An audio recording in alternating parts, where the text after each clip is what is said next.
પેટા ચૂંટણીમાં અત્યાર સુધીમાં સરેરાશ 14.25% મતદાનનો આંકડો સામે આવી રહ્યો છે। સવારે 7 વાગ્યાથી વાવમાં શાંતિપૂર્ણ માહોલમાં મતદાન ચાલી રહ્યું છે। સવારથી જ મતદારોમાં ભારે ઉત્સાહ પણ જોવા મળી રહ્યો છે।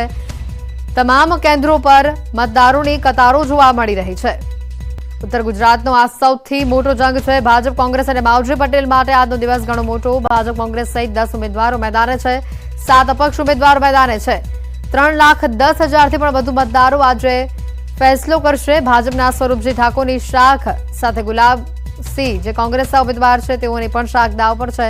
73 वर्षना मावजी पटेलनी शाख पण दाव पर छे। सांजे 6 वाग्या सुधी मतदाननी प्रक्रिया चालशे। 321 पोलिंग स्टेशन पर मतदान थशे। वाव विधानसभा बैठक पर खराखरीनो त्रिपांखियो जंग जाम्यो छे। वावनी पेटा चूंटणी माटे मतदान योजाई रह्युं छे। અત્યારે અમે વાવ તાલુકાના ડીમા ગામમાં છીએ અને 7ના ટકોરે જ અહીંયા મતદાન શરૂ થઈ ગયું છે। સીધા જ આપને જે દ્રશ્યો બતાવીશ કે આપ જોઈ શકો છો કે મતદાન મથકની બહાર જે છે તે અત્યારે મતદારોની લાઈનો લાગી છે અને મતદારો જે છે તે પોતાનો મતાધિકારનો જે છે તે ઉપયોગ કરી રહ્યો છે। ખાસ કરીને વાવ વિધાનસભા બેઠક પર અત્યારે ત્રિપાંખીયો જંગ જામ્યો છે।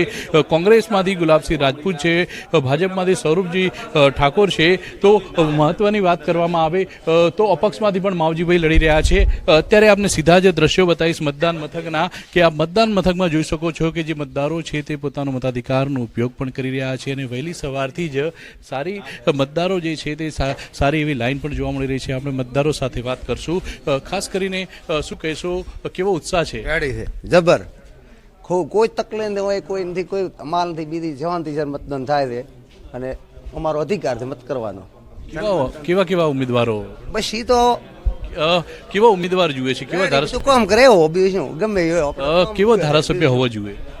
ધારાસભ્ય જે સારા કામ કરે। ચૂંટણી એક લોકશાહીનો પર્વ છે, મતદાન કરવો એ દરેકનો અધિકાર છે। આપ અત્યારે મતદાન કરવા માટે આવ્યા છો, કેવો ઉત્સાહ છે આપના અંદર ને કેવો ધારાસભ્યની જરૂર છે? સારો ઉમેદવાર છે, અમને મત આપીશું। આ હતા આપણી સાથે વાવના મતદારો। તેમનું કહેવું છે કે જે પણ સારો ઉમેદવાર હશે તેમને અમે મત આપીશું। કિશોર તુવર, ન્યૂઝ 18 ગુજરાતી, બનાસકાંઠા। એટલે સવારથી જ તમામ લોકો અત્યારે મતદાન કરવા માટે ઉત્સાહમાં જોવા મળી રહ્યા છે। મહિલાઓ પણ પહોંચી રહી છે મોટી સંખ્યામાં। કિશોર, કેવો માહોલ છે? મતદારો શું કહી રહ્યા છે અને વહેલી સવારથી આવી રહ્યા છે? સરેરાશ કેટલી ટકાવારી સામે આવી રહી છે? અત્યાર સુધી જે ટકાવારી સામે આવી છે 5% જેટલું મતદાન થયું છે વહેલી સવારથી જ મતદારોમાં ઉત્સાહનો માહોલ પણ જોવા મળી રહ્યો છે। ખાસ કરીને વાવ વિધાનસભાની આ પેટા ચૂંટણી છે, પરંતુ પેટા ચૂંટણીઓમાં જે છે તે મતદારો નિરાશ જોવા મળતા હોય છે, પરંતુ આ પેટા ચૂંટણી પર ત્રિપાંખીયો જંગ છે। આ ત્રિપાંખીયો જંગને લીધે જે મતદારો છે વહેલી સવારથી જ ઉત્સાહમાં જોવા મળી રહ્યા છે। લાંબી લાઈનો પણ મતદારોને જોવા મળી રહી છે।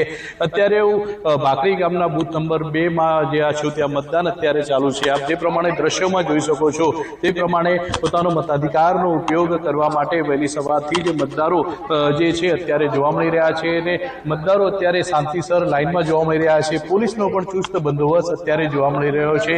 1900 જેટલા પોલીસ કર્મીઓ પણ આ સમગ્ર મતદાન પ્રક્રિયામાં અત્યારે લાગેલા છે અને જે મતદારો છે તે પોતાનો મતાધિકારનો ઉપયોગ કરતા નજરે પડી રહ્યા છે। વહેલી સવારથી લાંબી લાઈનો જોવા મળી રહી છે। શાંતિપૂર્ણ રીતે જે મતદાન છે તે અત્યારે ચાલી રહ્યું છે। ક્યાંક ઈવીએમ ખોટવાના જે સામે આવ્યા સમાચારો સામે આવ્યા છે, તો સમગ્ર 2 કલાક દરમિયાન જે મતદાન થયું છે 2 કલાકથી લોકો શાંતિપૂર્ણ રીતે મતદાન કરી રહ્યા છે। હજી સુધી કોઈ બનાવના સમાચાર સામે આવ્યા નથી। જે ત્રિપાંખીયો જે જંગ છે આ વાવ વિધાનસભા બેઠક પર, તેને લઈને લોકોમાં ઉત્સાહનો માહોલ છે। ભાજપના સ્વરૂપજી ઠાકોર દ્વારા વિયોગ ખાતે મતદાન કરવામાં આવ્યું હતું, જ્યારે કોંગ્રેસના જે ઉમેદવાર ગુલાબસિંહ રાજપૂત છે, તે ઉપરાંત અપક્ષ ઉમેદવાર માવજીભાઈ પટેલ છે, તેમના બંનેના જે મતો છે તે થરાદ ખાતે છે। તેથી તેઓ પોતાને વિસ્તારમાં વાવ વિધાનસભામાં તેઓ મત કરી નથી શકતા। અત્યારે આપ જે પ્રમાણે જુઓ છો મતદારોમાં અનેરો ઉત્સાહ છે। ખાસ કરીને મહિલાઓમાં પણ ઉત્સાહનો માહોલ જોવા મળી રહ્યો છે। લોકો પોતાના કામ ધંધા જે છોડીને જે છે તે અત્યારે કામ ધંધા છોડીને જે છે તે મતદાન કરવા માટે પણ આવી રહ્યા છે। આપણે વાત કરીશું જે મતદારો છે તે મતદારો જોડે। શું કહેશો, વહેલી સવારથી આપ લાઈનમાં લાગ્યા છો, કેટલો ઉત્સાહનો માહોલ છે? બહુ સારો માહોલ છે। ગામમાં મતદાન થઈ રહ્યું છે, બધા શાંતિપૂર્વક લાઈનમાં જોડાયેલા છે। કેવા ધારાસભ્યની જરૂર છે જે વાવ વિસ્તારનો જે વિકાસ કરી શકે? ધારાસભ્ય આ વખતે ત્રણ સારા જ છે, કોઈ એવું બિલકુલ. છે નહીં. બધા લોકો પોતપોતાની વિચારધારા પ્રમાણે મતદાન કરશે એવી આશા છે. જી બિલકુલ કિશોર, વધુ માહિતી પર આપણી પાસેથી મેળવતા રહીશું.